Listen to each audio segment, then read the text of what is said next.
Good morning. Good morning. So you heard the bio. I do all of that stuff. And I'm happy to be here. As she said, I got the call the other day to come and speak. But as an entrepreneur, I'm not doing anything on Friday mornings. So, hey, I'll come chat. So on top of everything that she said that I do, I'm also an adjunct professor at UNO. I teach music and the Black experience for Black Studies, which is a history course that covers all the contributions that African American musicians have made to music. And I also teach a class called African American Popular Music from Bebop to Hip Hop, which is kind of the same thing I teach for Black Studies, but we don't go as far back as slavery. And so those are the two classes that I teach. And then I also have private voice students. And I also teach in the theater department singing for actors. Because believe it or not, UNO has not always had a musical theater program. They put on musicals, but they didn't have a degree track where someone could say, I want to get a musical theater degree. And so in the recent last year and a half, they just created this new major. So if you want to study musical theater, you can study it at UNO, and I'll be one of your voice teachers. And so Denise Chapman is the one who called me and asked me to do the chat on endurance. And she thought it was perfect because as a playwright, I actually have a song in one of my shows, which will play at the end of the presentation, called Endurance. And so I want to talk a little bit about how I've had to endure as, I'll say, a multi-hyphenate creative artist, okay? So I've always had music from a young boy. You all can see that. I've always had music. That's me and my cousin sitting on a chair at my grandma's house. But I've always had music, and I've always been a creative person. And so I looked at this definition of endurance, and the dictionary says endurance is the ability or strength to continue or last, especially despite fatigue, stress, or other adverse conditions, and stamina. Stamina, right? And so how did I get from that young, curious, creative young man to the guy who sings and writes musicals and does all of this stuff, right? And it's really through just the stamina, enduring, and just keeping going. And so one of the biggest things that I found that's helpful to endure is to always have an end goal in mind. Like what is the end goal? And everybody's end goal is different.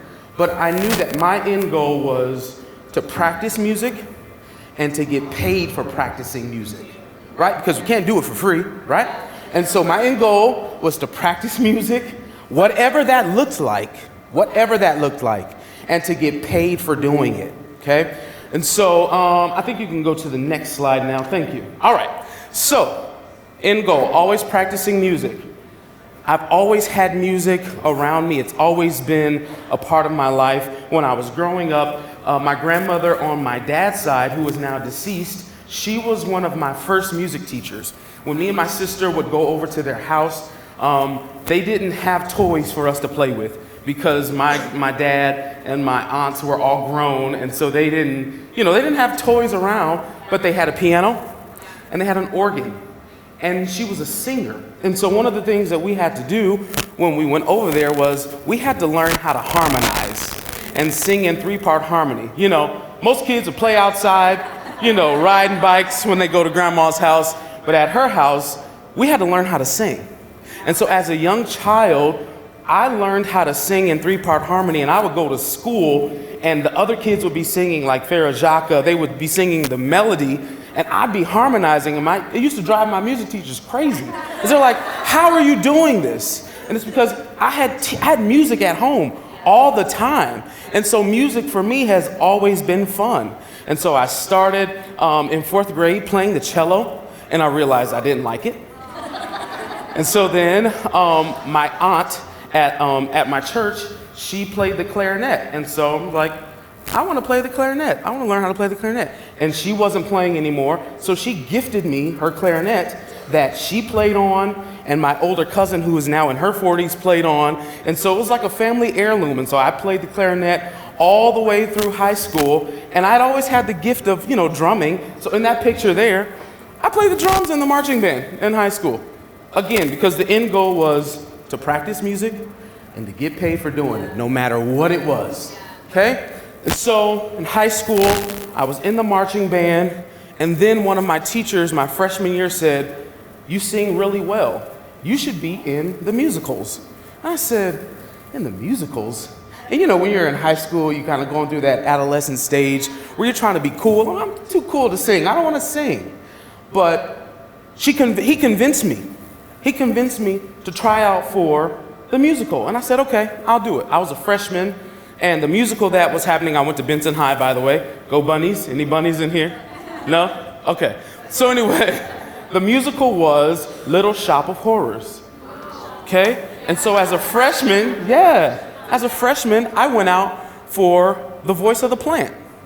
Because I couldn't dance, so I knew I didn't want to be on stage. But I knew I could sing. There were two other guys that were going out for that part that were upperclassmen. One was a senior, one was a junior. And I just went in there, and I'm like, the end goal is to practice music and to get paid for it. So I went in there and I sung my butt off, all right? And I gave as much of a thrilling voice of "feed me" that I could. And I ended up getting the part. And that was a win for me, but that also created a lot of enemies. Because the two upperclassmen that wanted that part, they got beat out by a freshman. And so that experience was the start of my love of the stage and being on stage. And so that picture over there is my senior year. We did Once on This Island, and I was Tauntaun Julian. And so that was a riveting experience for me, being on stage those 4 years. And so I was getting ready to graduate, and I didn't know what the heck I was going to do. And I had a new music teacher by that time, and she said, "You should go to college for this." I'm like, "You can go to college for music?" She's like, "Yes, absolutely, and I'll help you audition." So she helped me audition, and I went to UNO, and I auditioned, and they said, "We'll give you a little bit of money to do it." And I'm like, "Okay, this is nice." And so at UNO, I think you can go to the next slide, maybe. Okay, we'll just pause it right there. But I went to UNO, and I studied classical voice. I've always been able to sing, harmonizing, since I was a little kid. And so I'm like, "Oh, wow, this is neat." And so then my love of classical music grew because, growing up as a young African-American male, you're not exposed to Beethoven and Mozart and Mahler. You're not exposed to those composers. But then in college, I was exposed to them, and I'm like, "Oh, wow, there's an orchestra, and somebody's singing with an orchestra, and they're singing." And it was mind-blowing to me. And I'm like, "I want to do this." And so UNO was a great school, and I'm on camera saying this. UNO is a great school because I'm a professor there, okay? But one of the things that UNO didn't necessarily have was the funding to put on these lavish operatic productions, okay? And so I knew I could sing. I knew I could, belt out something like "Every Valley." Like, they taught me how to do that, but I didn't know if I could, act in an opera and be on stage. And so one of my teachers said, "You need to go to get a master's degree." And I was like, "More school, huh?" And she was like, "Yeah, more school." And I'm like, "Oh, okay." And so here's where that definition of hardship comes in. Just before I left to go to Michigan State to get my master's degree, the glue of my family died. My great-grandmother passed away. Now, she didn't pass away at a young age. She was 98. So she lived a long life. But she was the glue of our family. She had 7 children, and all of those children had children. And so me and my grandmother, who was sitting back there, when we were driving to Michigan, we cried the whole way. Because I said, "I wonder what, Granny would think about me going to get a master's degree." And she's like, "My mom would be really proud of you, But again, the end goal, to practice music and to get paid for it, right? No matter what outside circumstances are happening, the end goal is to practice music and to get paid for doing it. And so I cried the whole way driving to Lansing, Michigan. And then my grandma had to leave and come back here. And so I cried when she left. I had one family member, one aunt, who lived in Detroit, which is like an hour and 20 minutes away from where I was living. And so I was lonely. I was lonely in Michigan because I didn't have anybody. But I got friends and I gained a lot of, family while I was there. So I took the hardship of loneliness and I created my own community. And I have a family now, even though I'm back in Omaha, who supports me, who is there, who is forever etched into my heart and I'm in theirs, right? And so to make a long story short, I was singing in Michigan State. I had the chance to travel to Italy twice. I've sung in China, I've sung in Germany, and I've sung in Austria. And I'm like, this is great. And then the second time I went to Italy, something clicked and was like, you don't want to do this. You didn't know if you could do it because you couldn't offer it, but you don't want to do this. And so the light bulb went off again. What is like your first love? And it was the stage. It was the stage. And so I said, well, I can go back home and I can write. Because I'd always been writing. I'd always be writing stories. I'd always be writing music. And so I'm like, I'm going to turn this into my career path. I am a playwright. Not I'm going to do playwriting. Because I think that's the other thing too, sometimes that we feel like we have to convince ourselves to do something. But if you do it even in a small capacity, you are that thing. It wasn't that I wanted to come home and start playwriting. I was already a playwright because I had written plays. Now they weren't on stages in New York City yet, but they were plays nonetheless that I had written. So I was a playwright. So I came back and I realized that in this industry, things were going to be really tough. And I had to get used to hearing the two letters that none of us like to hear. And it's no. No.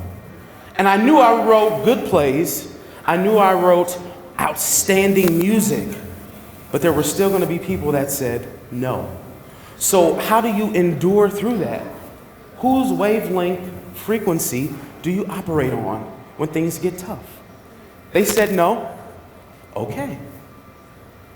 The general way this happens is this way. Okay. That's not how this is done. Okay. We don't have enough money to support your project. Okay. We're going to go a different route this time. We love your work, but we're going to go a different route. Okay. I'm disappointed in you for choosing to do life this way. Okay. My master's teacher told me that. Because he saw something in me that I didn't see in myself. But again, that was his frequency and his wavelength for what he thought that I should be doing. Because I was gifted at singing and I had a command on the stage. I'm a good opera singer. I draw people to me. When I sing and act on the stage, people are drawn into that. And that's not to say that, to brag, but that was just what it was. And so he expected me to continue doing life that way. But that wasn't in me. But hearing those words from somebody who had once affirmed me in one of the most difficult seasons of my life was tough. That's a hardship. But I had to say, okay, you need to get a real job. You need to get a real job. I've heard that a lot from a lot of different people. And I say, okay, this will never pay your bills. Okay? And lastly, no. Hearing all of that, you have to make a decision when you practice your art, whatever that is, to operate on the frequency that best suits you. And that is what I'm doing. what I'm doing now has paid my bills. It has, affirmed me in ways that getting a real job would not have done it. And I'm a person of faith. And so I always prayed, God, if you let me practice my art, I will do it to the best of my ability as long as you promise to take care of me. And he has. And so in doing that and operating on my own frequency, I always said, I'm going to create my own table. From here on out, I'm not going to subscribe to anybody else's way of doing it. I am going to create my own table, and if people want to eat what I have cooked, they will come. If they don't, they won't. But that won't change what I do and how I do it. And so because of that, I now have a producer who is in New York City-based producer, who will be producing my work, hopefully on Broadway in the next 2 years. I also have the support of the local arts community, and I have music directed several shows. I've composed music for shows that have been on the stage at the Omaha Community Playhouse. And in 2025, wink, wink, the music that you're about to hear will be on stage at the Shirley Tyree Theater on 24th Street. So that's how you endure. And the last thing is, enjoy the journey. You have to enjoy the journey. There's going to be hardship, but you enjoy it. I got married while on this journey.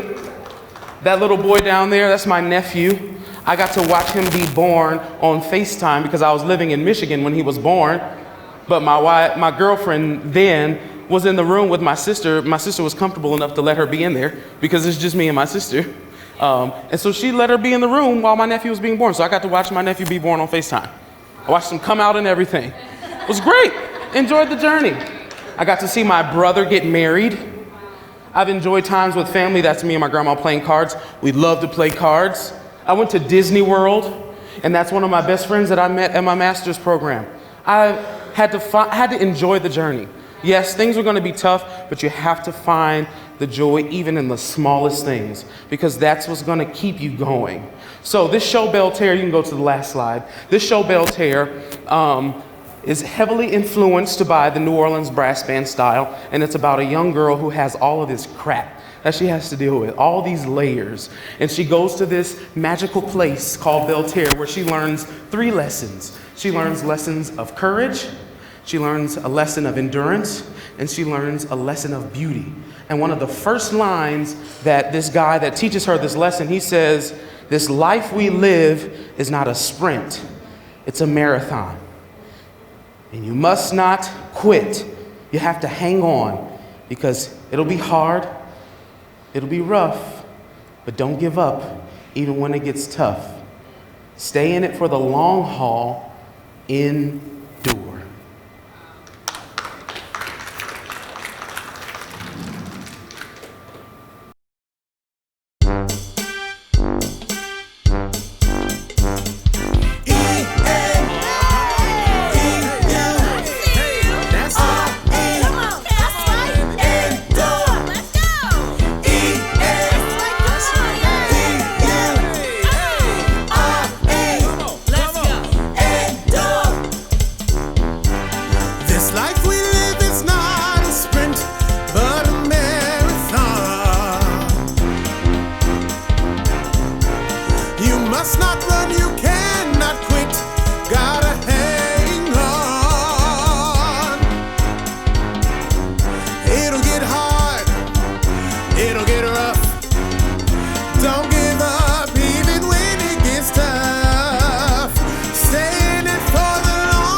Away when things overwhelm you and make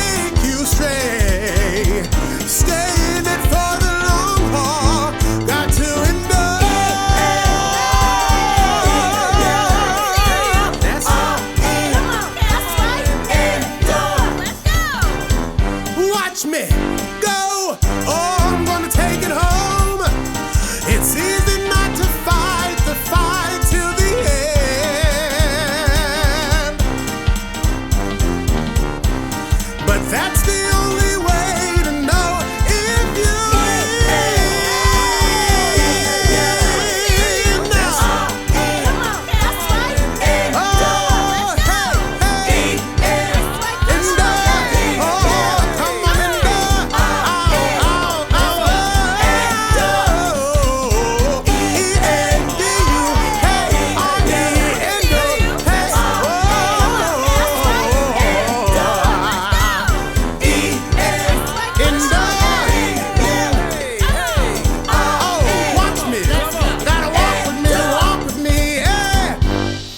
Well, that was fun, wasn't it? Thank you so much. Thank you. Thank you. That was so great. I'm so impressed that you put this together in like 2 days. So clearly you're talented. But does anyone have any questions for Justin before we go over the question or for Bosa? Your goal was to make music and get paid for it. Mm-hmm. Other than that helped you endure or rebound after the no. Yes. So for every 100 no's that I heard, the one yes was strong enough to keep me going. It was strong enough to keep me going. Like, you hear no often, and one of the first yeses I got was my producer approached me. We were in a group of theater makers together. Matter of fact, it's called the Theater Maker Studio, put on by New York City, another guy who produces for Broadway. And we met in that group, and she came to me and she said, "Your performance during the cabaret was amazing, and I realized that I've never heard that music. I would like to see how we can collaborate." That was one of my first yeses as a playwright and composer. So to your point, yes, to practice music and to get paid for it, but for every yes, it's like a needle in a haystack. It's like, yeah, that's it. And then from that experience too, it blossomed into Denise Chapman approaching me, or I approached her rather, and she loved the work and she said, "I want to see how we can put this work on stage in the city that you're from." Yeah.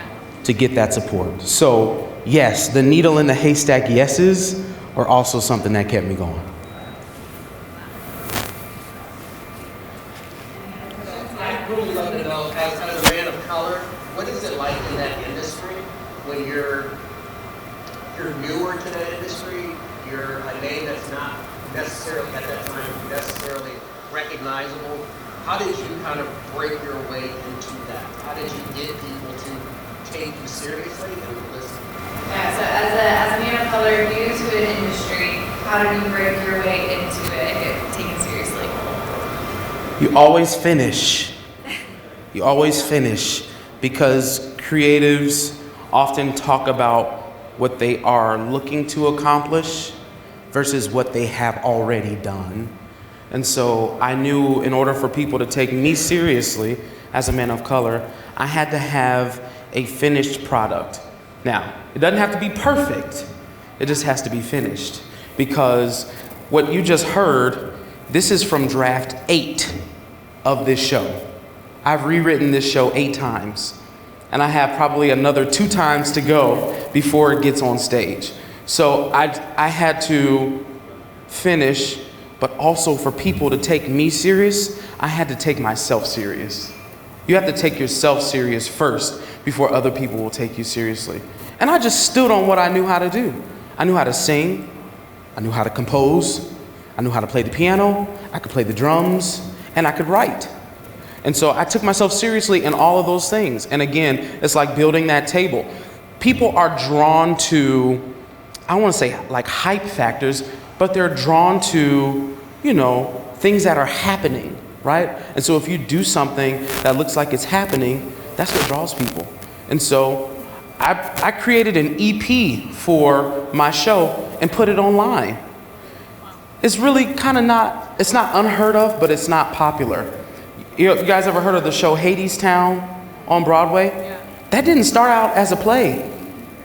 Anais Mitchell started that as a concept album, and she put it on Spotify. And because it garnered millions of streams, that's how she got a New York City producer to put her show on Broadway. And now she's a Tony winner. Wow. And so she did that to get people to take her serious. I did the same thing. Yeah. And it's happening. So yes, you have to take yourself seriously and have like a finished product that people can actually look at, enjoy, and critique and help you get better at it. So I hope that answers that. Thank you so much.